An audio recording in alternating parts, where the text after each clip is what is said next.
Good evening, and thank you for watching our show tonight. This is Changemaker's Voice, broadcasting right here on CAN TV, as we do every Monday evening at 7 p.m. And we're streaming live on YouTube at cantv.org/hotline.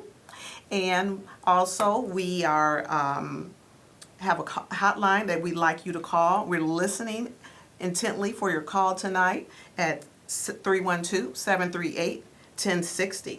So we're so glad you could join us tonight. And I am your host, Karen Dabney, with this Changemakers program, which is an empowerment platform to uplift the voices and the ideas of agents of change. And it just so happens that we have a very special agent of change with us tonight, Dr. Peter K.B. St. John.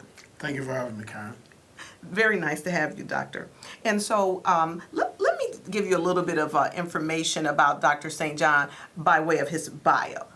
So Dr. St. John is a sociologist, criminologist, and filmmaker. And he is a current associate professor of sociology and director of criminal justice at North Park University. He's been doing a lot of research and action over 20 years. And he's come to believe that he has a major solution to violence, and that is by making peace profitable. Now, he founded the Peaceful World Movement, a nonprofit organization headquartered in Roseland in Chicago, with the mission of developing a peaceful world industry as a sustainable antidote to violence, crime, and delinquency. Now, that industry includes a community-based unit entitled Our Peace Palace. Did I get that right so far? Right. Okay, great. And that Our Peace Palace is designed to serve as the world's first peace business incubator with 6 sub-industries and mainly involving former offenders and area youth. Now, Dr. St. John was born in the Caribbean island of Dominica, and he earned his PhD in sociology from the University of Chicago and an MA in criminology from Simon Fraser University, and that's in Canada? Very good. In Yes. Canada. Okay, and so Dr. St. John, his most recent book is Pockets of Crime, and he completed several documentaries, which we're going to cover a little bit just shortly, and he also has ongoing documentaries that he's currently working on. So, Dr. St. John, before we get into some of the very impressive facets of your work, can you just tell us a little bit about yourself personally? You were born in Dominica. Yes, Dominica. And you say that very right. Oh, good. Some people confuse Dominica with the Dominican Republic. Okay, And got usually I say that's 2 words. I say 1 word. So Dominica is between Martinique and Guadeloupe. You know, our native language is English, but we also speak French Creole. Oh, okay.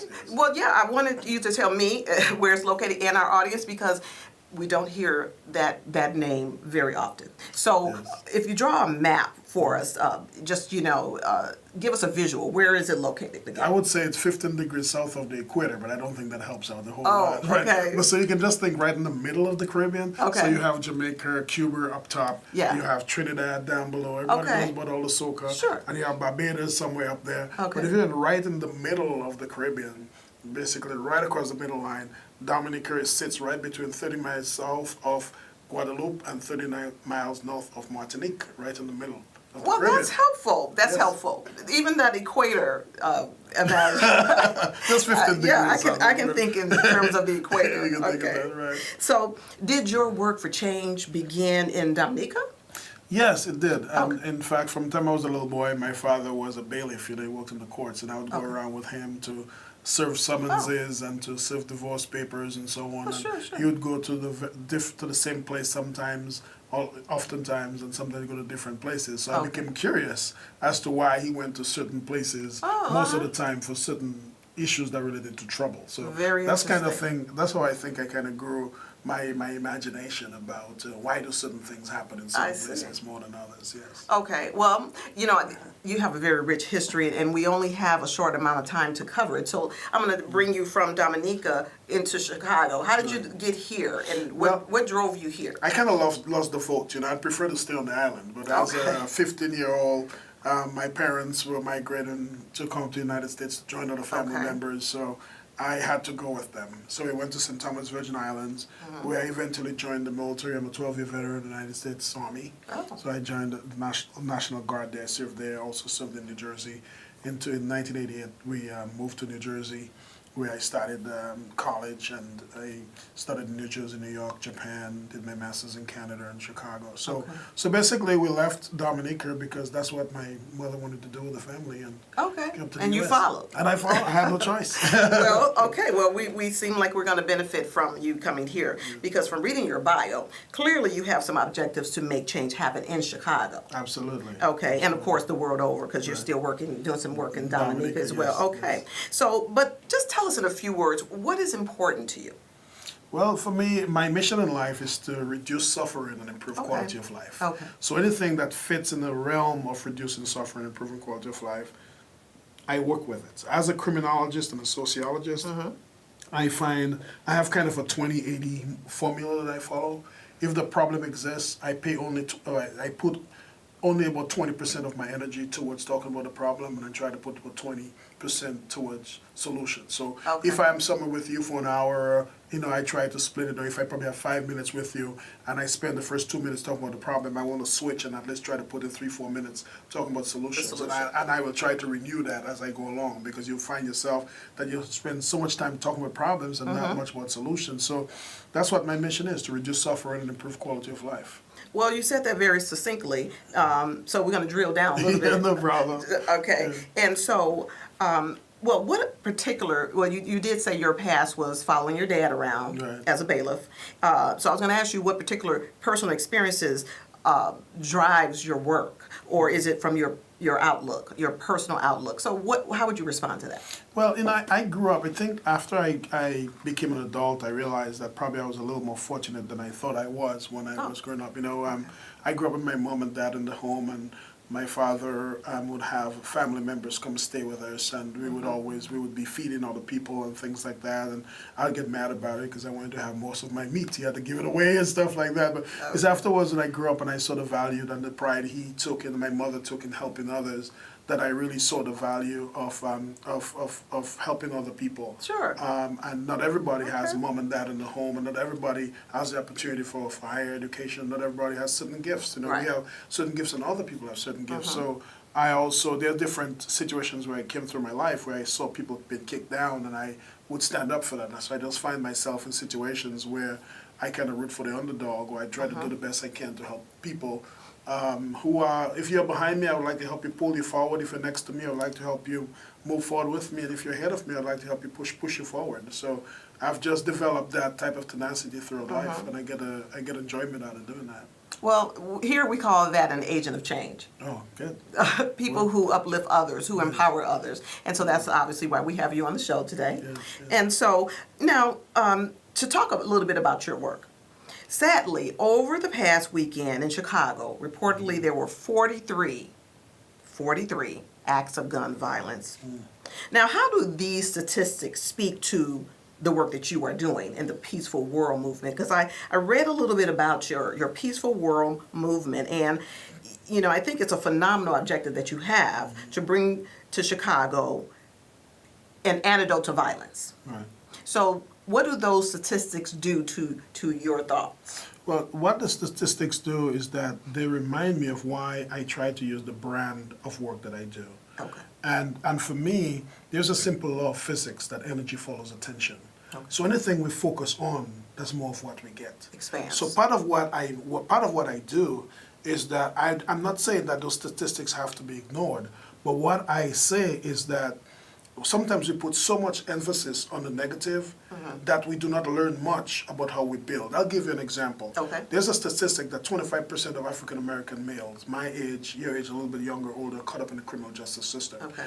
Usually, people want to respond by saying, let us get after this 25%, let us suppress them, let us do this, right? And that's a model that I don't much believe in. I call that a triple C paradigm, which is focusing on concerns about the cost of crime. Okay. Instead, what I would say is that if I hear that 25% of African Americans are caught up in the criminal justice system, I would say that if you lined up 100 African American men, 75 out of 100 will not be caught up in the criminal justice system. Okay, right. What is their story? How do we make that 75, 76, 78, 79? It is not to say that those who are causing the problem are not important. But sometimes when we follow them, we know very little except about the destruction. But if we study more and understand more, those of us who are doing right and how we do right, So the positive and how aspects. can we help others along those lines, and we create a movement where the dominant force of the city is really about success rather than failure. You know, sometimes the way that we try to address problems is we try to stifle and destroy what we don't want. What I say is that a better approach is when we do not want something, we have to think about what do we want instead. Right. And if we focus on building those things we have, we will get more of what we want, and in the process eliminate some of the things we do not want. I'm not saying though that we do not focus on the 43 shootings. Because they did happen. That's part of the reality, Yes. right? But for the 43 shootings that could happen, there are probably about 100 more that could have happened. That could have happened. Because I'm sure you and I know of situations where people squash the beef over the weekend, right? Well, absolutely. And a lot of those instances, those 44 instances are kind of some of the failed attempts. Because there are a lot of instances where more people could have died and more people could have been hurt. So what we have to do is not ignore by any means the negatives, but how do we understand how do we succeed? Okay. And how do we expand our success, and to look at even the violence that we see as actually, it's a misnomer. It's really a minority of the time. Sometimes we think that all of what happens on the south and the west side is violence. But actually, violence is actually rare compared to the instances of when people have interaction. Because people have confrontations almost every minute. Okay. But some of those confrontations end up with gun violence, end up with physical violence. But not all. Killing. Not all. Exactly. So how can we, out of maybe it's about 90% of the time that we're behaving ourselves, how can we make that 95, 96, 97? How can we focus? Refocus? Yes. Paradigm shift? And again, that 2080 I'm talking about. So if Okay. we respond to that 44, if we put in 100% of energy to put towards the violence of the weekend, how can we put 80% of our energy towards dealing with the solutions and about 20% of our energy towards remembering ourselves and reminding others of the problems that were there, but really focusing our discussion of the problems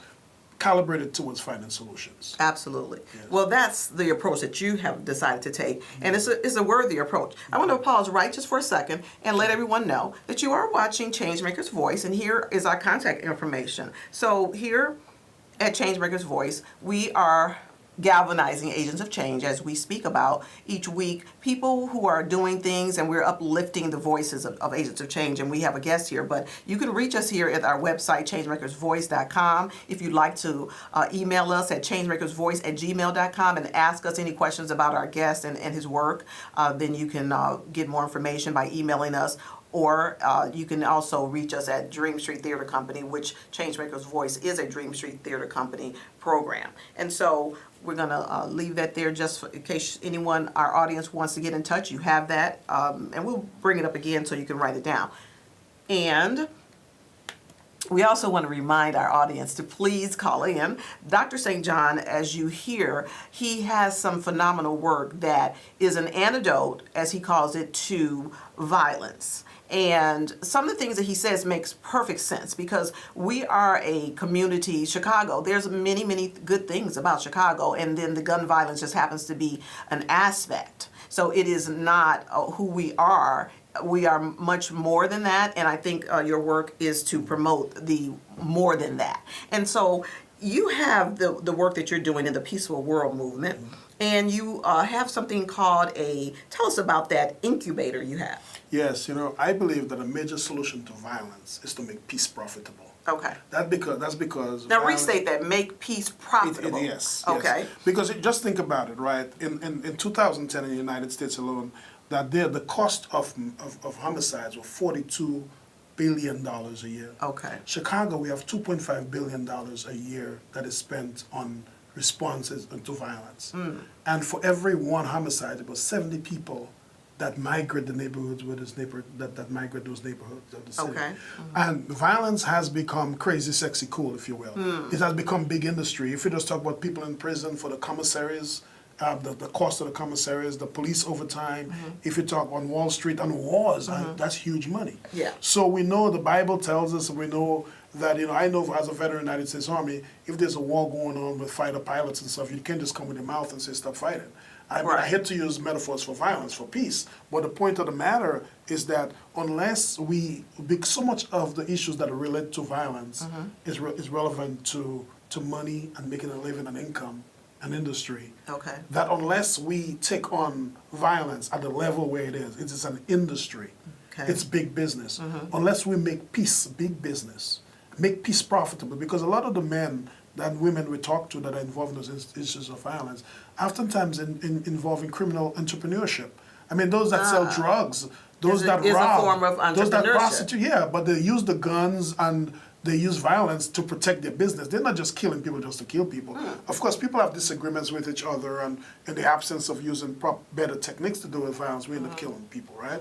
But there are a lot of people who are involved in the business of violence. They're involved in underground businesses that involve violence, and a lot of them are trying to matriculate out of that. So what I did in 2013... So you have a spin on that. Right, so in Positive spin. 2013, Ebony Magazine had commissioned me to write some articles. I wrote 13 pieces in 2013, and I met the head of the Black Disciples, Don Dirk and Arthur Stringer, and I wrote some pieces with some of those guys. Okay. And since 2013, I've been working with those men and with other men in Chicago and women to transition from the lives of violence, making money from violence or involving violence, to building an industry of peace. So what I mean by that, our Peace Palace is the building 115th in Michigan on the northeast corner. In fact, tomorrow morning, say a good prayer for us. We're meeting with Alderman Bill tomorrow morning, who will change the zoning of our building from commercial to residential. We won't get into why he would do such a thing. But tomorrow morning, our lawyers and our collaborators and Dirk and Bo should be going down with me at the Alderman's office on 112th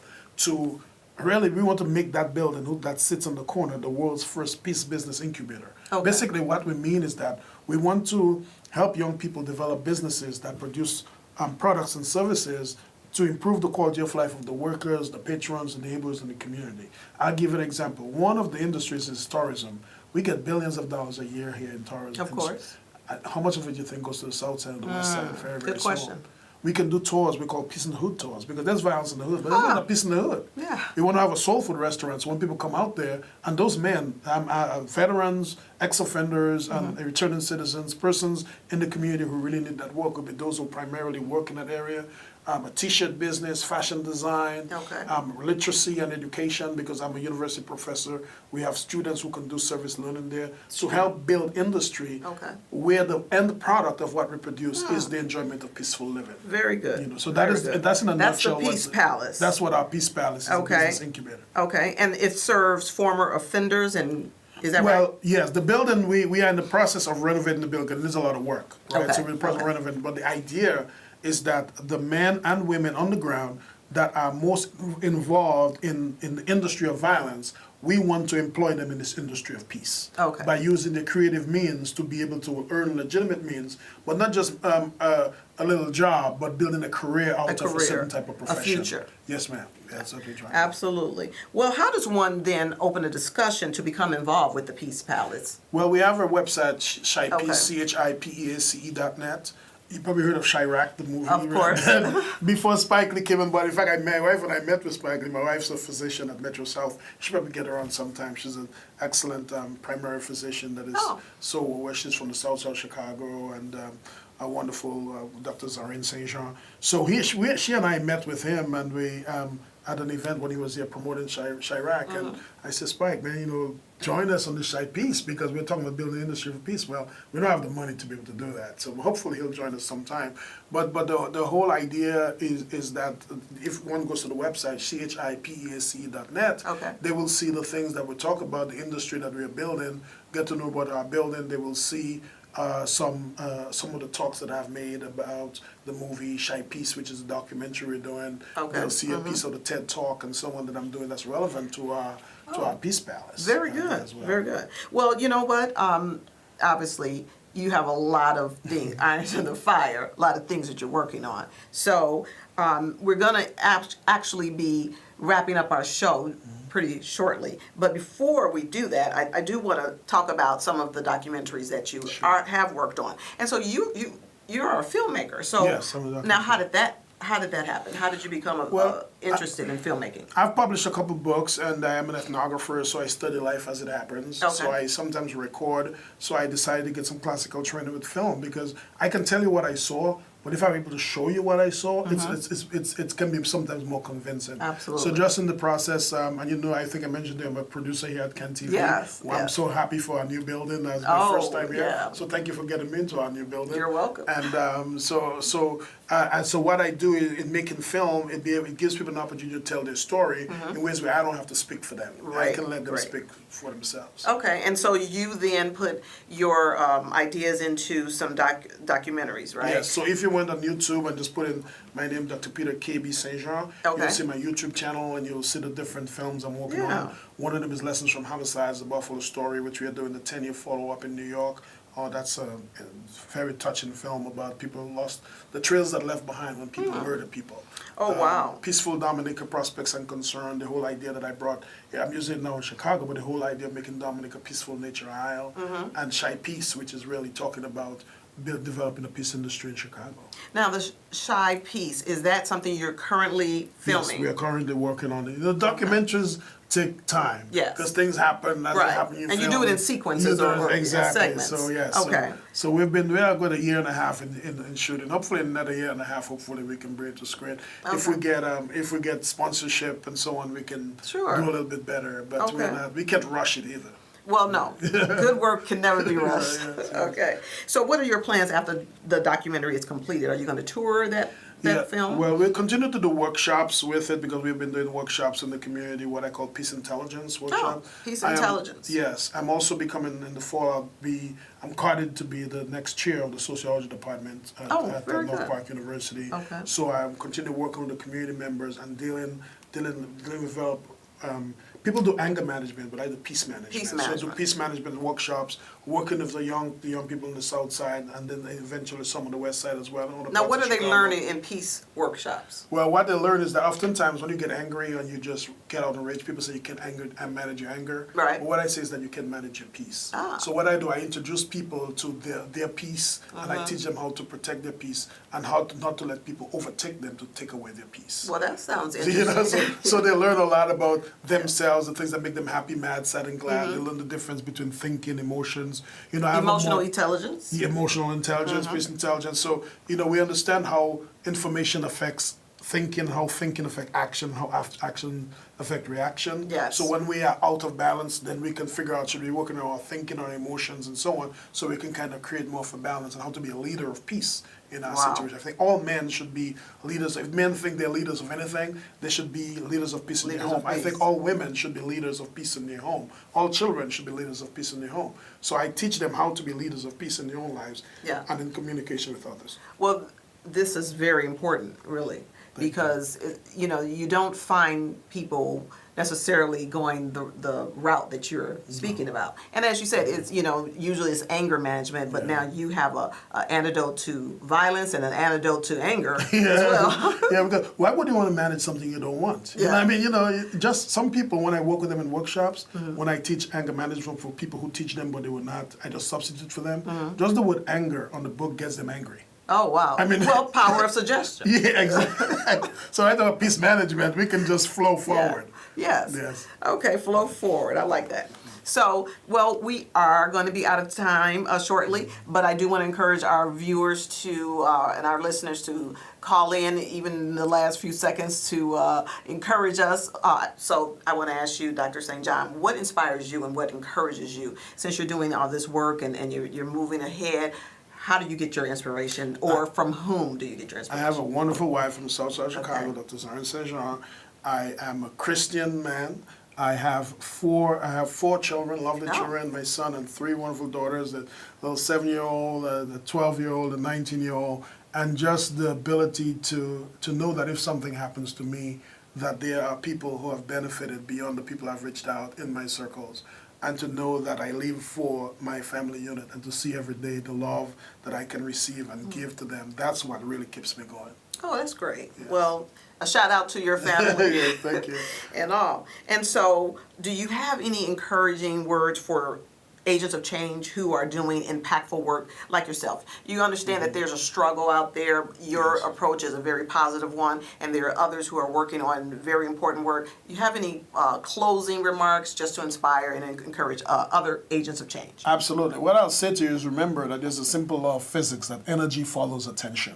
So be careful not to put too much energy into the negative things, because the things that you're responding to try to destroy, you give more life to those things by trying to destroy them. So instead of trying to destroy the things that you don't want in order to have peace, try to focus on the things that you want instead and give life to producing those things. Remember to take time for yourself, take time for your family. Remember to pray, and remember to take some time to have a Sabbath and have a sabbatical for yourself. Continue always to love yourself and love others as you work in this struggle. This can be very suicidal work, so remember to take care of yourself first. Well, I couldn't have said it any better. Yes. So I thank you for coming here tonight and joining us on Changemaker's Voice. And hopefully maybe we can work together on some upcoming projects, since we both are here at CAN TV. You're a wonderful host. Thank you very so much for Thank you having very me much. here. I appreciate that. Yeah. So we're so glad you could have joined us tonight on Changemaker's Voice. We'll see you again next Monday, 7 p.m. And until then, I am your host, Karen Dabney. We look forward to seeing you next week. Good night. Good night, everybody.